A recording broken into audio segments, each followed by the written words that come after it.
প্রয়োজনে লাঠি নিয়ে আসবো, আইনকে সঠিক পথে চালানোর জন্য। স্টুডেন্ট ফান্ডের ছেলেরা তিলোত্তমার রাজ্যে আর কোনো এই ধরনের ঘটনা না ঘটে, কোনো তিলোত্তমার সাথে না হয়, সেই জন্য একটা শান্তিপূর্ণ ডেপুটেশন দিতে যাচ্ছিল। সত্যি বলছি, তার আগের দিনই পুলিশ দিয়েছিল, কত পুলিশকে আমরাও শুভেচ্ছা জানালাম। ওর মধ্যে দু চারটে খারাপ পুলিশ এমন মন্তব্য করেছে, ওই ভিডিওটা আমি ছাড়লাম না, আমাকে লজ্জা লাগছিল, কারণ আমার রাজ্যের পুলিশ তো। দু চারটে পুলিশের জন্য সমগ্র পুলিশকে তো আমি খারাপ বলতে পারি না।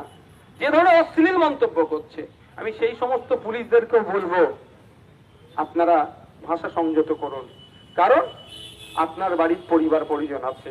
ভিডিওটা যদি ঘুরতে ঘুরতে আপনার বাড়ির লোকের কাছে চলে যায়, আপনার বাড়ির ছোট্ট ফুটফুটে বাচ্চা যদি বলে বাবা এইটা মানে কি, তখন উত্তর দিতে পারবেন তো?